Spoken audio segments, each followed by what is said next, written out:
Hello, this is Annabelle Thorne, current head of Thorne Investigations, a paranormal investigations company set up in Edinburgh.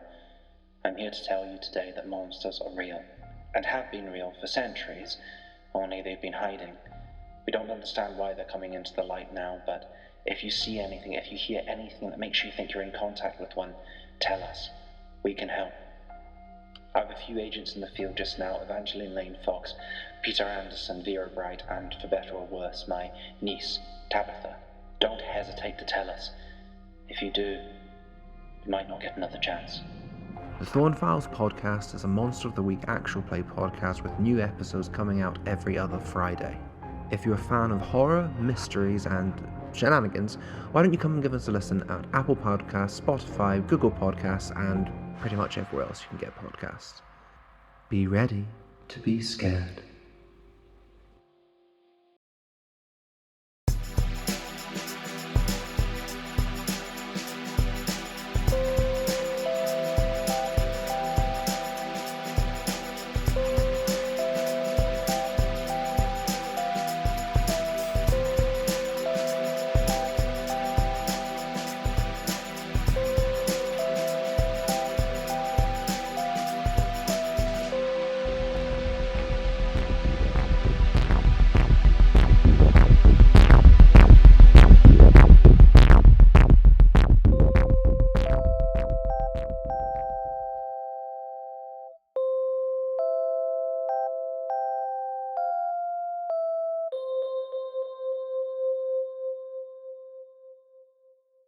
Life's a game, the world's a stage, and we are merely role players, where theatrical people play role-playing games. I'm Matt, I am your compere for this backstage episode from our current main house production, and I'm joined backstage by the cast of that production.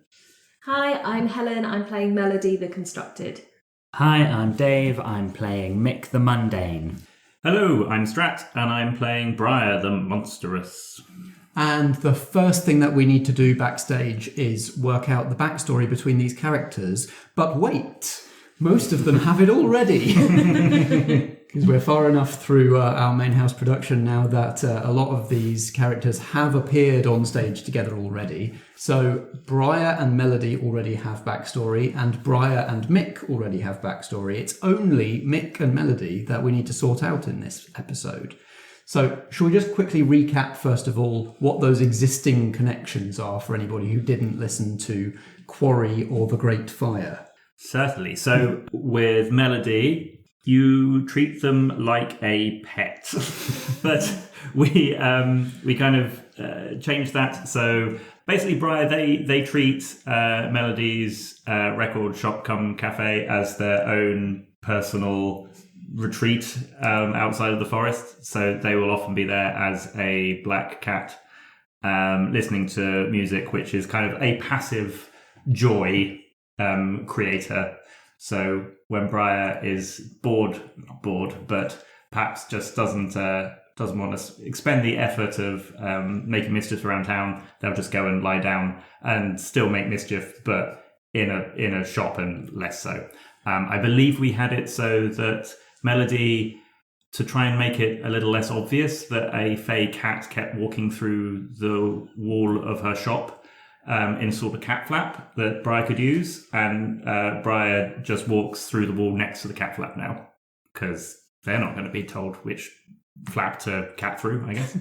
And then with Mick, Brier has been tormenting Mick's family for centuries, or as long as Mick's family has lived in Sherrydown. Every member of Mick's family has been taken on the scary horse ride, and Brier is particularly interested in Mick because of the weirdness that surrounded him that Brier then found out about in the latest episode that they were in. So has an even more of an interest now. And then what were those relationships like back in the other direction? What was Mick's one towards Brier, Melody's one towards Brier? So Mick's was that he was introduced to the existence of monsters by Brier, which kind of makes sense from the whole he's been tormenting him. They've been tormenting him the whole time.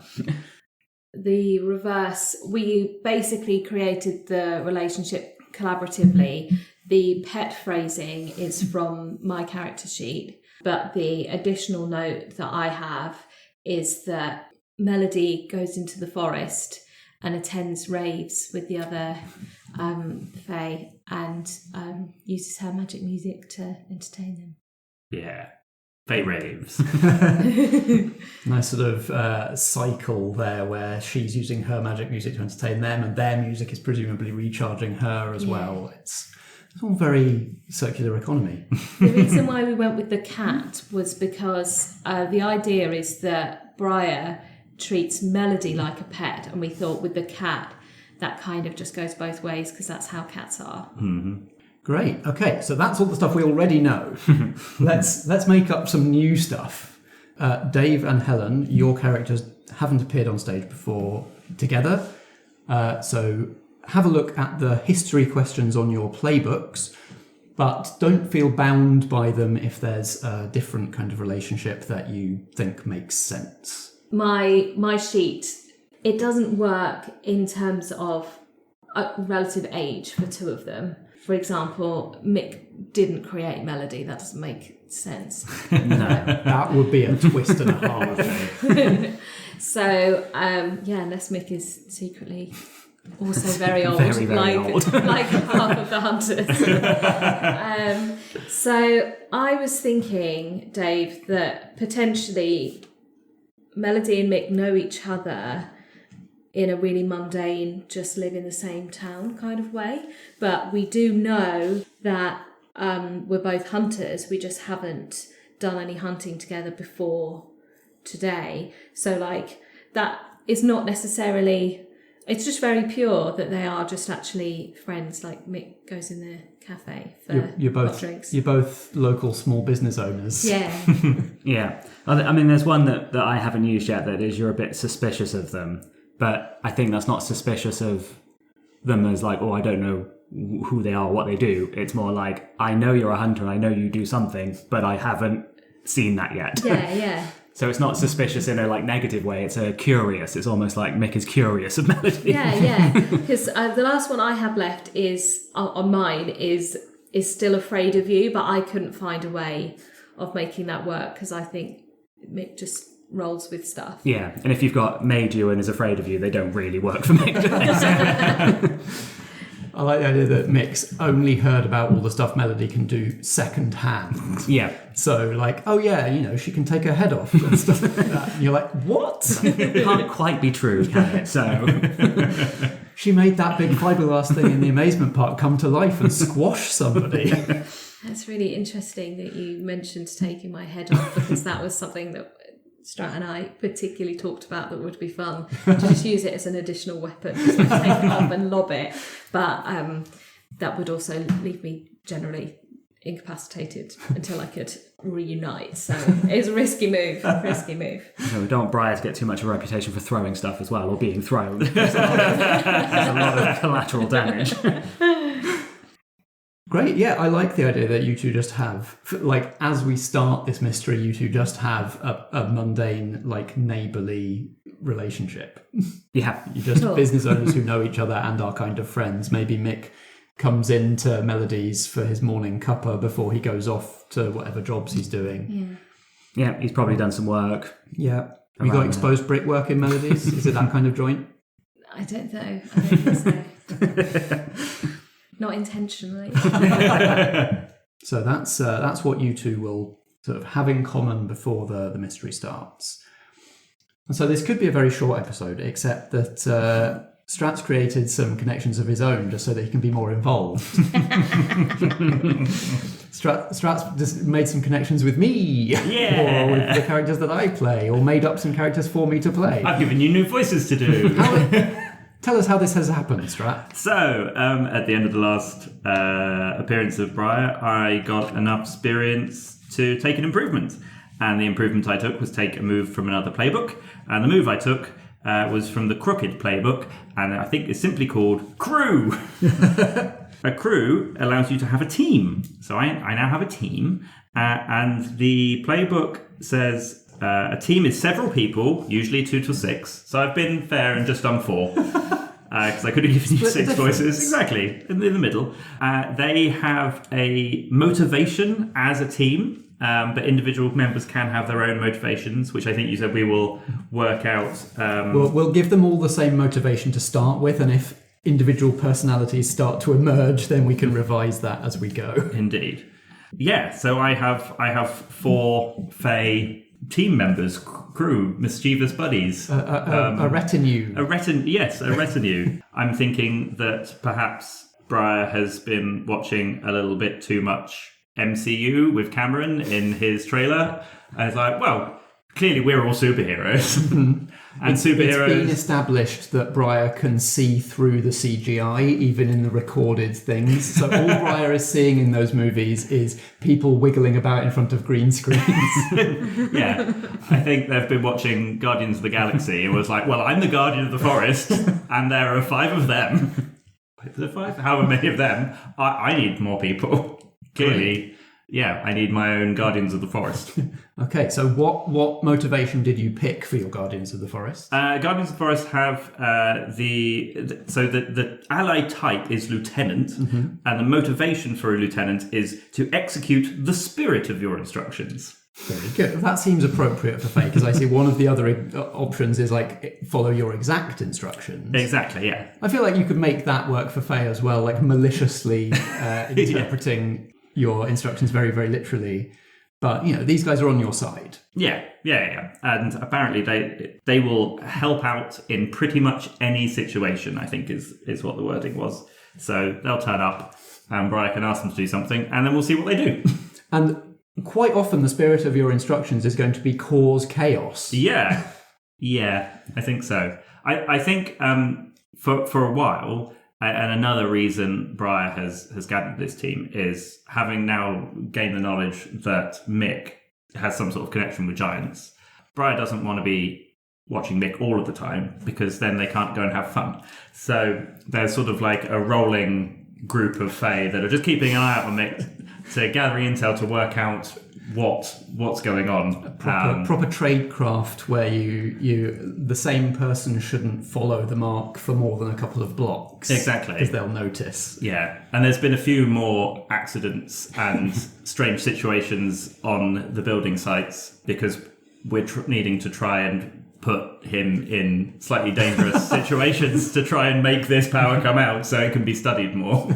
So they have not been an inconsequential presence in Mick's life for the last however long. Not entirely benign, at least as far as Mick's concerned.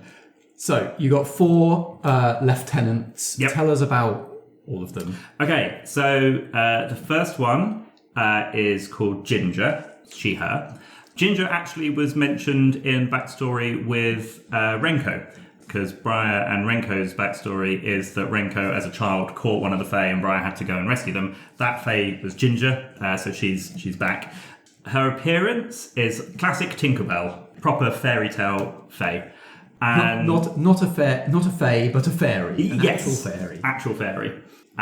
So then there is also Aurora, who is a will-o-wisp, just an incorporeal mote of light that just bobs around. I don't think they can actually speak to give you a bit of give you only 3 voices to do. You can act this one. Yeah, and so we'll need to communicate in some other way.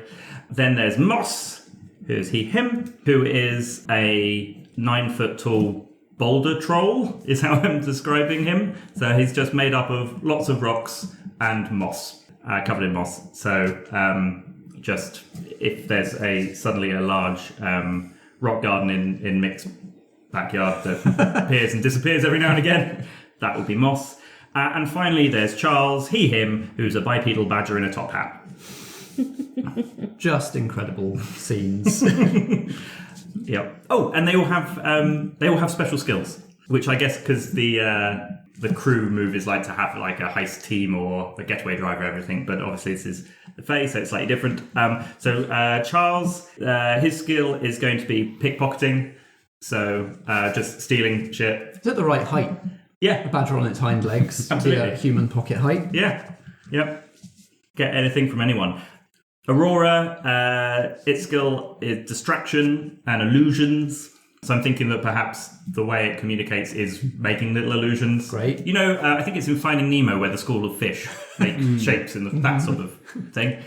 Ginger treats Sheridan as her own personal soap opera, and so knows everything that's going on with everyone in town. She's info. And Moss has a beautiful singing voice. Which is important in any kind of crime crew.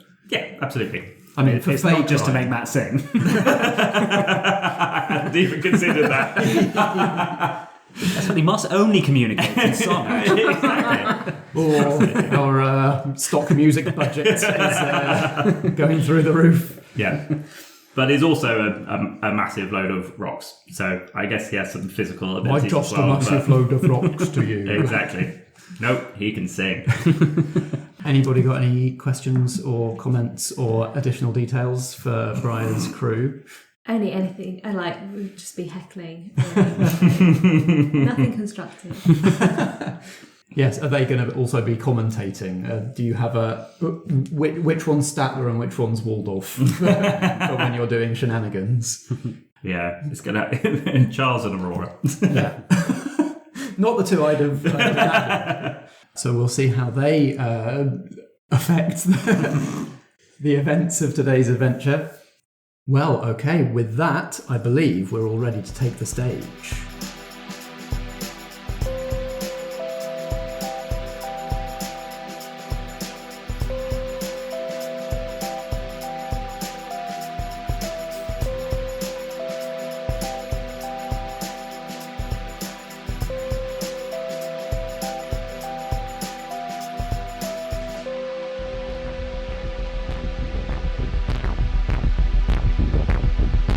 This has been Vigil, a main house production from Merely Roleplayers. It stars Helen Stratton as Melody Bantham, Dave as Mick Mason, and Strat as Brier. I'm Matt Boothman and I play the supporting cast. Editing and sound design by me, and the theme music is by Alexander Pankhurst. We were playing Monster of the Week, a role-playing game by Michael Sands, published by Evil Hat Productions. You can find Monster of the Week at genericgames.co.nz. Merely Roleplayers is a Foggy Outline production in association with Blackshaw Theatre Company. Until next time, if drama be the food of life, play on.